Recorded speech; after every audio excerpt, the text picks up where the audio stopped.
Hi guys, Afro Dave here, and in this video I'm going to give a response to a video that Social Anxiety Diary made on the 21st of December. This is diary number 27 of hers, and I would like to talk about something that she discussed within that video.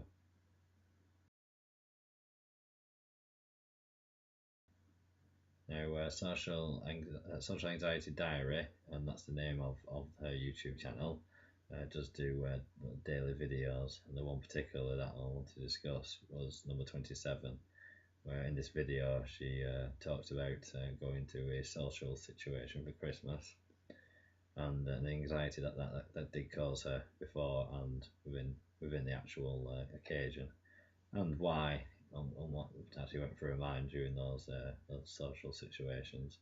Now, this particularly did strike a chord with myself, as what she described is generally kind of what I also feel myself when I'm in kind of large social situations or small gatherings as well.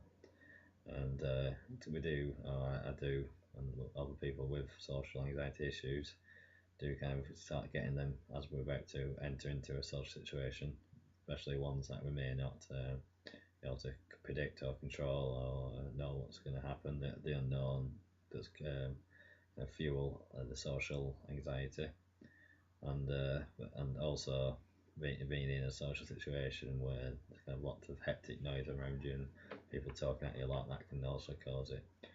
With myself, that is one that I can kind of hide well behind the mask of just having fun and don't really care. But one actually does discuss herself, and this is one that did kind of made me want to send this response and to say that I too also feel these same kind of feelings, and kind of the worst social situation for us to walk into is not really one where lots of people are chatting away and having a good time and the vibe is pleasant and happy. It's the ones where there's no talking going on, maybe. It's a kind of an awkward environment to go into where no one's really talking to each other or there's no real energy in the room. One of the reasons why this is probably one of the worst of the kind of social situation to walk into for myself, definitely, is the kind of feeling that you need to, in some way, are responsible for this awkward and this kind of negative feeling in the party, and that you are the sole person that can have to rectify this and do something about it.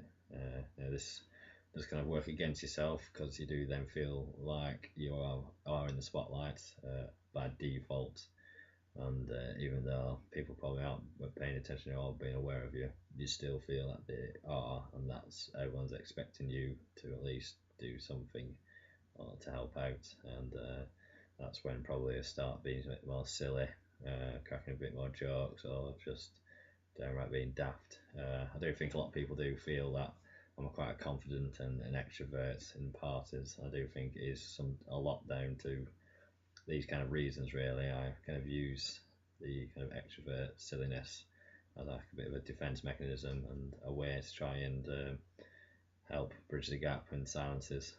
One of my worst kind of times with pretty much anyone, really, most people, really.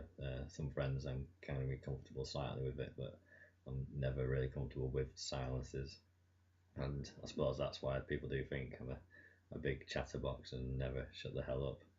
And I do get comments about that all the time, about quite a few times, which I think quite funny because I am a big kind of chatterbox, but I do think that a lot of the reasons why that is because I just want to fill that silence and try to kind of rescue the awkwardness, and that's a kind of pressure and a kind of thing that I put on myself uh, through my depression, make it feel like I'm sole responsible for it. So if it all goes wrong or it doesn't work out, then it's my fault, and that can be one thing that can help kind of fuel the depression inside of you and get those horrible voices louder and harder to ignore.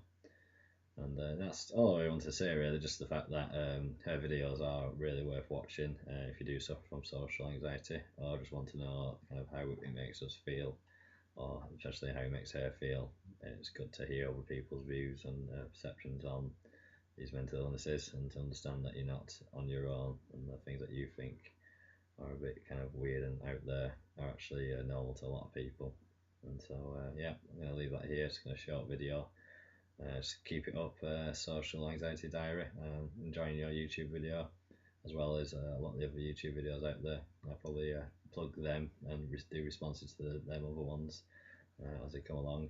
But yeah, it's now 1 o'clock in the morning, so the day's now officially Christmas Eve. So hey, I'll be setting off back to hopefully wintry Accrington, where my mum will be and my family, and get to spend a nice Christmas and Boxing Day with them, and hopefully get home and relax for a bit more until the New Year's and another party to go to then. So for someone with some kind of social anxiety, lots of social occasions to get stuck into. So hopefully I'll be able to repress the feelings and just enjoy myself, which I'm going to try and do. Just relax and have a good time and enjoy the Christmas spirit and the nice holiday. So until next time, see you later, guys, and Merry Christmas.